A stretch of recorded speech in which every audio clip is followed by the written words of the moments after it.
Fala pessoal, sejam muito bem-vindos a mais um vídeo aqui no BTG Trader. Eu sou o Lucas Claro, tô com o Daniel Marinelli. E aí, Dani, tudo bem? Fala, Lucas, como é que você tá? Eu tô melhor agora. Mas hoje vamos falar sobre fundos imobiliários. Vocês perguntam, vocês querem saber qual a nossa opinião. E agora a gente vai começar essa série para falar de fundos imobiliários. Mas primeiro vamos tirar as dúvidas de fundos imobiliários. Bom, Dani, ninguém melhor do que você aqui para falar pra gente o que é um fundo imobiliário. Né? A gente escuta muito, em vez de comprar um apartamento, compra um fundo imobiliário. O mercado, juros caiu, o fundo imobiliário tá bem. Vamos botar a bola aqui no chão. O que é um fundo imobiliário? Vai, pelo menos, eu sei que tem um monte de classe, mas primeiro o que é o conceito ali por trás do fundo imobiliário? O fundo imobiliário, parece uma pergunta muito simples, mas tem muita gente que investe em fundo imobiliário e não sabe o que é fundo imobiliário, né? na prática. Fundo imobiliário nada mais é do que uma forma alternativa de você investir no mercado imobiliário. Qual que é a forma mais antiga que a gente conhece? Vou lá, compro um apartamento, alugo esse apartamento, estou investindo no mercado imobiliário. É o que grande parte da população fazia já há muito tempo atrás. E os fundos imobiliários são até muito recentes, quando a gente compara até com a Bolsa, por exemplo. Sim. A gente tem 30 anos de mercado, nasceu em 1990. E é uma forma alternativa exatamente de você investir, não exatamente comprando um imóvel físico. Né? Eu vou lá, compro um apartamento físico, né? Eu vou aqui, posso comprar um escritório comercial, mas geralmente é residencial, ou aqueles condotéis, né? Uhum. Que eram hotéis que ficaram muito populares ali em 2000, mais ou menos. Eu vou lá e compro, de uma forma fracionada, uma participação nesse imóvel físico, mas que, como é fracionado, né, em cotas que a gente fala aqui, você consegue ter muito mais liquidez. Né? Então a gente consegue negociar em bolsa. É isso que eu ia falar, até porque é negociado em bolsa. Você vê ali a cota sobe e desce, né? Muito menos que as ações. Menos que as ações, menos que as ações. É para você que que é nervoso, que está começando na renda variável, começa pelos fundos imobiliários, porque é uma... Assim, tem seus picos, seus né? picos de volatilidade, mas assim, é muito menos volátil do que o mercado acionário. Assim, só para vocês terem noção, quando a gente faz essa comparação com a volatilidade em termos de oscilação anualizado, né? Uhum. Ação, quando você analisa aí, você pega o Ibov, por exemplo, tá em torno de 20% anualizado. Fundo imobiliário, cara, é 8%, 5%. Né? Então, assim, entre um quarto um quarto do que é a volatilidade do mercado de ações. Impressionante. Né? Mas ele mexe. Sim. Né? Ele mexe, a gente já viu mexendo. Na pandemia sofreu assim como outras ações. É bom lembrar, é renda variável, né, gente? Por mais que... e aí, dá até para fazer um paralelo com o próprio, por exemplo, apartamento. Aqui em São Paulo, por exemplo, Dani, a gente conversava muito nisso, porque a gente estava aqui antes da pandemia, Sim. Veio a pandemia, muita gente aproveitou, né, quem alugava os apartamentos, o inquilino, né, recebeu proposta para ficar pagando metade do que pagava. Então, até o próprio mercado tradicional, ele também sofreu. Então é normal, essa oscilação é normal, oscila menos do que a ação. Mas tem um negócio bom no fundo imobiliário que geralmente todo mês cai um negocinho ali, né? Os dividendos. Que é para, assim, vamos lá, porque em termos regulatórios e por lei, os fundos precisam distribuir rendimentos, né? Isso é por lei, então 95% desse rendimento tem que ser distribuído, mas ele acontece por lei no semestre. Então, assim, o fundo teoricamente não precisa pagar mensalmente, mas 99,9% dos fundos acabam entregando um rendimento mensal para simular como se fosse um aluguel, né? Porque se você, lá no início da nossa conversa, eu falei que os investidores no início, né, do investimento imobiliário compravam um imóvel físico e alugavam, todo mês ia cair um aluguel ali, né?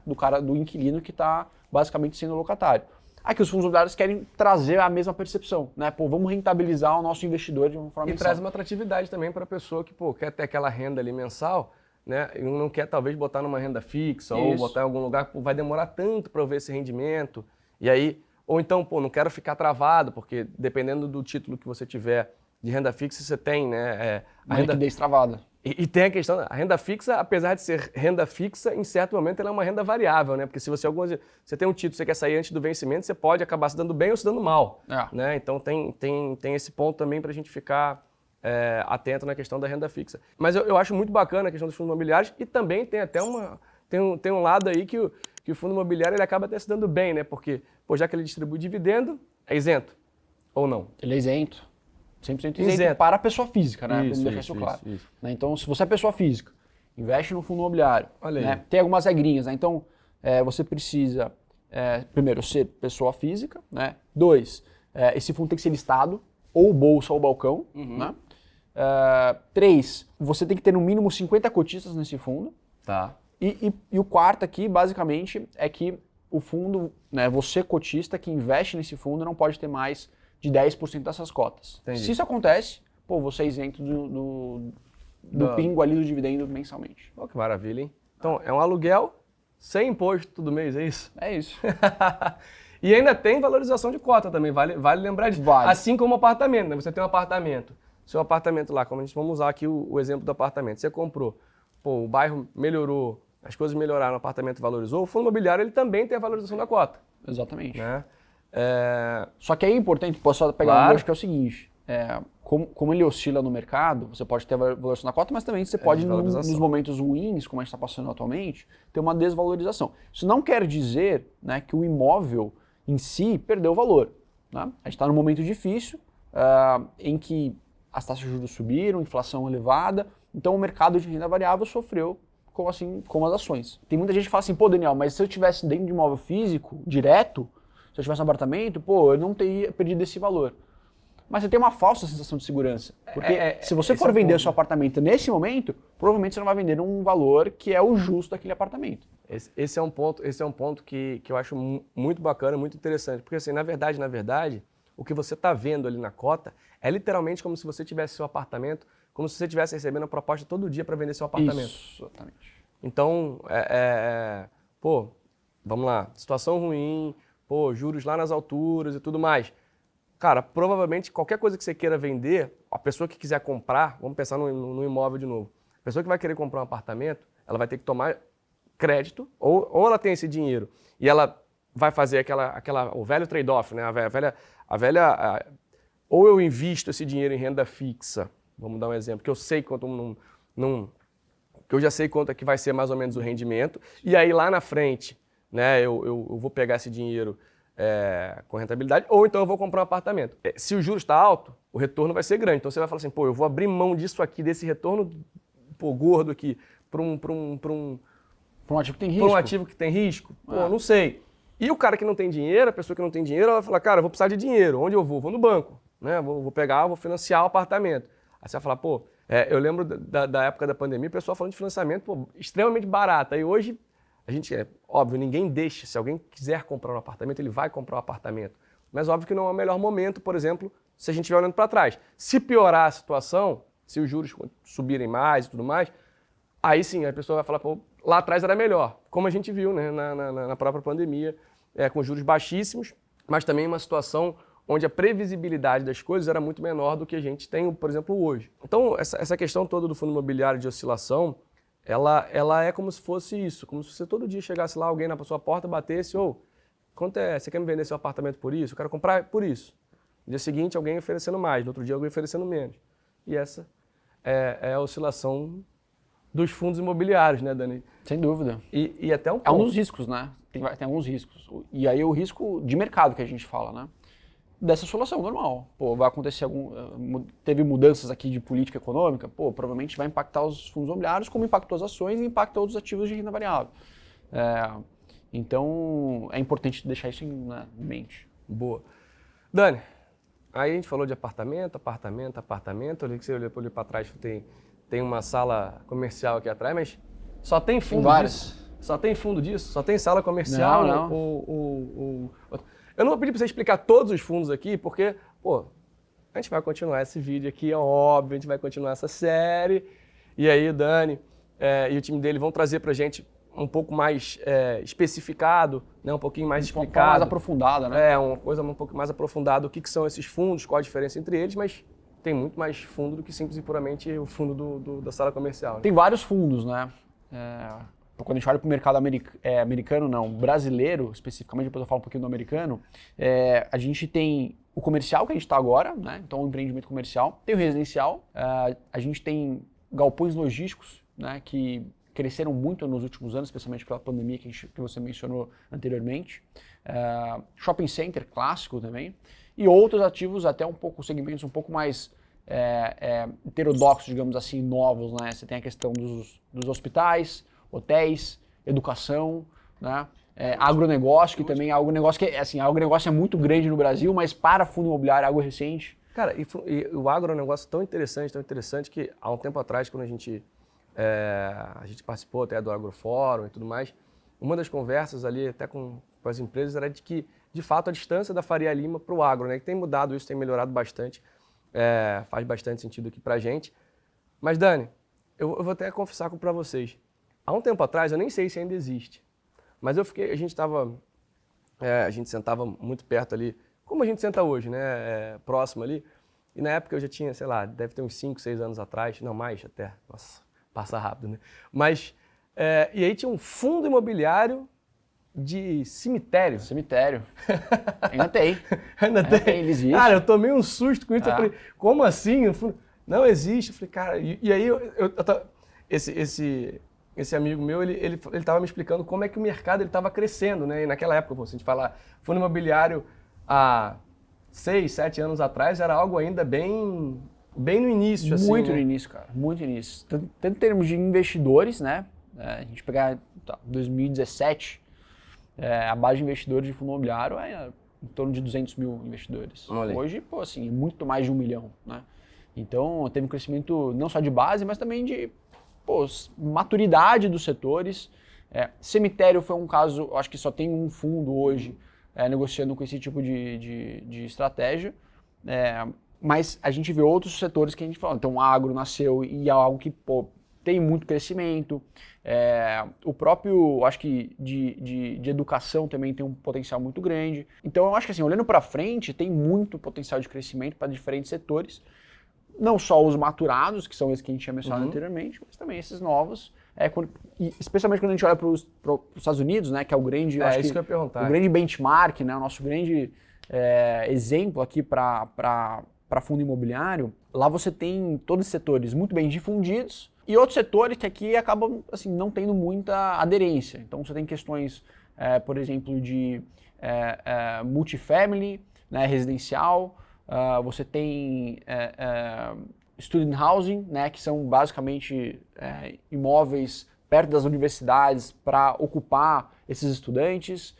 Você tem senior house também, que são basicamente asilos, mas o asilo nos Estados Unidos você tem grandes, basicamente parecem hotéis, né, em que você se hospeda ali e vive ali seus 20, 30 anos.